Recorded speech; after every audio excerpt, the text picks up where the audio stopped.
Hello everyone, welcome to Sprint UPSC. So we are discussing the history of Tamil Nadu board and we are on chapter 13 where in which we are discussing the imperial cholas. So अब तक हम पढ़ चुके हैं about Raja Raja 1 and Rajendra 1. Almost हमने जो imperial cholas है उसकी political history पढ़ ली है. ओके अगर आपने ये दो सेशंस नहीं देखे हैं इसके पहले वाले so I will recommend you to watch those sessions first and then come to where in which we are discussing the total overall administration society education and art and architecture of the imperial Cholas. So आज के session का highlight होगा Chola administration where in which we are going to focus on the central government, revenue, military administration, provincial administration, village assemblies. Right, तो पूरा चोलास का administration इस session में समझेंगे. In the upcoming parts, we will continue on discussing the socio-economic life, education, literature, and very important art and architecture. But in today's session, we are going to discuss the Chola's administration. So let's start with discussing about the central government. ये central government कैसी थी? तो it was very excellent. The king was the topmost at the administration. So center पे कौन था? King था. ठीक है, जैसे कि हमारे यहाँ सेंट्रल गवर्नमेंट पे टॉप मोस्ट अथॉरिटी किसके पास होती है? प्राइम मिनिस्टर के पास होती है. उसी तरह से यहाँ पे किंग था. पूरा चोला एडमिनिस्ट्रेशन आपने देखा कितना ज़्यादा एक्सटेंड था, टेरिटोरियल इनके कितने अच्छे कॉन्क्वेस्ट थे और रिसोर्सेज इनके पास काफ़ी अच्छे हो गए थे. तो उसकी वजह से इनकी जो मोनार्की है उसकी पावर एंड प्रेस्टीज भी काफ़ी बड़ी थी. बहुत ही बड़े बड़े कैपिटल सिटीज़ थे जैसे कि तंजौर, गंगईकोंडा, चोलापुरम. राइट, तो यहाँ पे आपके बड़े बड़े रॉयल कोर्ट्स, बहुत ही बड़े बड़े टेम्पल्स और ये सारी चीज़ें बनाया करते थे ये लोग. क्यों? क्योंकि दिखाने के लिए कि किंग यहाँ पे सेटल्ड है. तो किंग यहाँ पे सेटल्ड है तो ये रीजन प्रॉस्पेरस होना चाहिए. They also took royal tours to increase the efficiency of the administration. फिर इन्होंने अपनी मशीनरी भी काफ़ी अच्छे से, एडमिनिस्ट्रेटिव मशीनरी भी बहुत ही अच्छे से जो है सेटअप करी और ऑफिशियल्स भी हुआ करते थे इनके यहाँ पे, है ना. रेवेन्यू की बात करते हैं. रेवेन्यू कैसा सिस्टम था? तो लैंड रेवेन्यू डिपार्टमेंट बहुत ही अच्छे से ऑर्गेनाइज था. रेवेन्यू कहाँ से जनरेट करते थे? लैंड से. इस डिपार्टमेंट को बोला करते हैं पूरा वुरारी तिथिनाई कल्लम. हर एक लैंड, सारे के सारे लैंड्स को सर्वे किया जाता था, उनका असेसमेंट किया जाता था कि भाई किस लैंड से कितना रेवेन्यू आ सकता है. तो प्रॉपर सर्वेज यहाँ पे कंडक्ट करवाए जा रहे थे. फिर रेसिडेंशियल पोर्शन था जो विलेज का, उसको उर नत्तम बोलते थे. और ये जो and the other land such as the lands belonging to the temples they were exempted from the tax. So tax से यहाँ पे भी क्या चीज़ एक्सेम्पशंस थी कि दूसरे लैंड्स जो टेम्पल्स और टेम्पल के लोगों से बिलोंग करते थे वो लैंड से टैक्स नहीं लिया जाता था. इसके अलावा देवर टोल्स, यानी कि लैंड रेवेन्यू के अलावा यहाँ पे टोल, कस्टम चार्जेस वगैरह वगैरह चलते थे.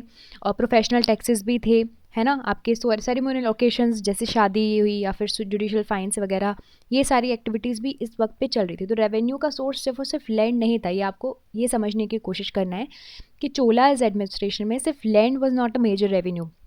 Land was there, but along with that customs, other fines and ceremonial occasions पे जो professional taxes वगैरह लगते हैं, तो ये सारी चीज़ें भी ली जा रही थी.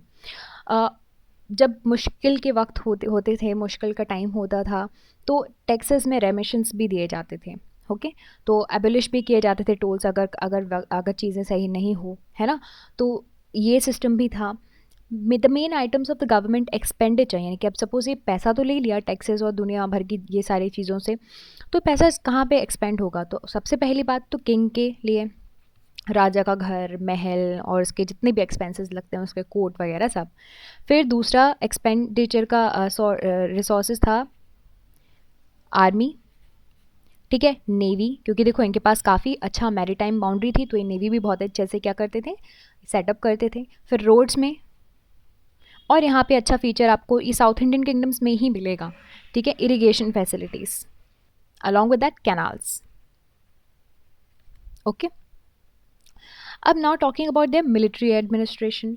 सो चोला ने बहुत ही अच्छी रेगुलर स्टैंडिंग आर्मी जो है बना के रखी हुई थी, जैसे कि एलिफेंट्स, कैवलरी भी था, इन्फेंट्री भी था, नेवी भी थी इनके पास. About 70 regiments they were mentioned in the inscription. तो यहाँ पे देख सकते हैं 70 रेजिमेंट्स, बहुत होते हैं भाई. ठीक है, रॉयल ट्रूप्स को बोला जाता था काई कोल्ला पेरुम्पदाई and I'm really please excuse me if I'm pronouncing them wrong. Within this there were personal troops to defend the king, यानी कि सपोज ये जो पर्सनल ट्रूप्स है फिर बॉडी गार्ड समझ लीजिए किंग के, है ना. एंड सबसे ज़्यादा अटेंशन दी जाती थी इनके वक्त पे ट्रेनिंग पे, ठीक है, मिलिट्री कैंटोनमेंट्स पे, ओके. और चोलास ने नेवी पे काफ़ी ज़्यादा फोकस किया था, नवाल अचीवमेंट्स क्योंकि इनके काफ़ी अच्छे थे. हमने देखा ना कि नवाल अचीवमेंट्स जैसे कि श्रीलंका वगैरह, मालदीव्स वगैरह गए थे, तो ऑफकोर्स इनके पास एक स्ट्रॉन्ग नेवी होगी तभी जाके तो इन्होंने जो है समुद्र को पार करके उस तरफ के लैंड को कैप्चर किया, ठीक है. अब ये मालाबार, कोलोमंडल कोस्ट सबको कंट्रोल किया करते थे. In fact the bay of Bengal they became the lake for some time. Now talking about the provincial administration, so यहाँ पे मंडलम्स में डिवाइडेड था इनके प्रोविंसेस, ठीक है, यानी कि प्रोविंसेस को, अपने स्टेट्स को मंडलम बोलते थे. And each mandalam into valanadus and nadus. Each nadu there were the number of autonomous village. तो ये ऑटोनॉमस विलेज क्या था, नाडू. Royal princes and officers they were in charge of mandalam. तो क्या देखो, अब रॉयल फैमिली में रहते हैं बहुत से लोग, राजा तो एक ही बनता है, तो उनको क्या कर दिया जाते थे, उनको प्रोविंसेस के गवर्नर बना दिया या फिर उनको इंचार्ज बना दिया मंडलम का, यानी कि एक एक स्टेट का. अब वालानाडू क्या था, it was under periya nattar and nadu was under nattar, ठीक. ये आपको याद रखने हैं officials. And the town was known as nagaram and it was under the administration of the council called nagarattar. तो आप ये समझ रहे हो ये नाडू वर्ड कहाँ से आया, right. And when we talk about Nagaram, so it is Hindi word nagar, okay. Now talking about the village assemblies. अब विलेजेस को सर्टेन लेवल की ऑटोनॉमी दी गई थी. यहाँ पे आपको मिल जाएंगी सभास एंड कमिटीज, ठीक है. And they reach its culmination during the Chola rule. 2 inscriptions हैं परांतका 1 के वक्त पे जो बिलोंग करते हैं, वो डिटेल बताते हैं about the functions of village council and the formation of this council. So villages जो थे इनको 30 वार्ड्स में फर्दर डिवाइड किया जाता था और वहाँ से मेंबर्स लिए जाते थे. आज की डेट में आपके यहाँ पे सपोज़ कोई म्यूनिसिपैलिटी है, आपका शहर पे जाओगे तो म्यूनिसिपैलिटी होती है, वहाँ पे आपकी म्यूनिसिपैलिटीज़ को फर्दर किस में डिवाइड किया जाता है, वार्ड्स में डिवाइड किया जाता है. सिमिलर सिस्टम यहाँ पे था.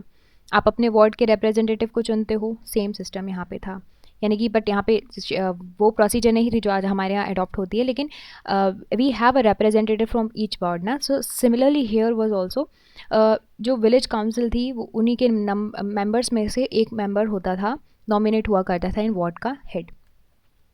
Now the qualification to become the ward member. अब क्वालिफिकेशन क्या थी, पहला आपके पास क्या होना चाहिए, ownership of atleast 1/4 veli of the land, ठीक है. Atleast 1/4 veli is the measurement unit of measurement.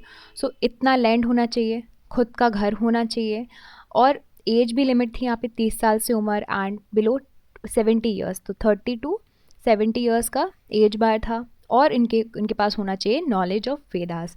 सो जिस तरह की सोसाइटी होती है उसी तरह की कंडीशंस होती हैं. तो इस तरह से अगर आपके पास if you are eligible to this, तो आपके अगर ये क्वालिफाई कर दिया तो हो सकता है कि आप बन जाओ वार्ड मेंबर.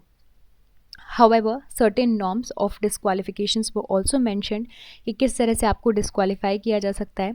तो आप समझ सकते हैं क्या है ये. देखो, अगर इंस्क्रिप्शंस में ये सारी चीज़ें डिफाइंड है, इसका मतलब है इनके पास एक सेंस ऑफ कॉन्स्टिट्यूशन था, रिटन रूल्स था, ठीक है. नाउ डिस्क्वालिफिकेशंस के क्या रूल्स हो सकते हैं. Those who had been members of the committees for the past 3 years. तो इसका मतलब क्या है कि यहाँ पे किसी व्यक्ति की एक अथॉरिटी जो बनने की कोशिश हो सकती है उसको निगलेक्ट किया जा रहा है, यानी कि उसको हटाया जा रहा है, ठीक है. Those who fail to submit accounts as committee members, those who can be committed, who had committed sins, ठीक है, जिन्होंने बुरे काम किए हैं. सोचो उस वक्त पे बुरे काम करने वालों को जो है अथॉरिटी या फिर पोजीशंस पे आने से रोका जाता था. आज की डेट में we don't have the criminal laws for the politicians. बहुत ही शर्म की बात है. नाउ जिन्होंने प्रॉपर्टी वगैरह जो है चोरी की हो वो भी डिस्क्वालीफाई किए जा सकते हैं. So from the person duly nominated, one was to be chosen for each ward by kudavolai system for a year. फिर जो भी पर्सन एलिजिबल होता था उनका नाम पाल्म लीव्स में लिखा जाता था, उसको पॉट में रखा जाता था, ठीक है। And a young boy and a girl would take out 30 names each ward, ठीक है। कोई भी एक छोटा बच्चा वो 30 नाम निकालता था हर एक वार्ड के लिए। फिर इनको 6 तरह के कामों के लिए डिवाइड कर दिया जाता था, 6 तरह के अलग अलग फंक्शन ये किया करते थे। The committee members they were called वरिया पेरुमक्कल। ये टेम्पल्स में इनकी मीटिंग हुआ करती थी ट्री के नीचे, ठीक है, और इसके नीचे ही अपने रेजोल्यूशंस वगैरह पास किया करते थे। कमिटीज़ भी थी, वार्ड भी थे, और वो भी अलग अलग हुआ करते थे, विलेज पे डिपेंड करते थे, ठीक है। तो this was all about the Cholas administration. Central administration पढ़ा हमने, इनका रेवेन्यू डिपार्टमेंट, मिलिट्री एडमिनिस्ट्रेशन पढ़ा, फिर हमने देखा कैसे प्रोविंशियल एडमिनिस्ट्रेशन है एंड विलेज असेंबलीज भी थी। सो यू कैन से यहाँ पे ग्रास रूट लेवल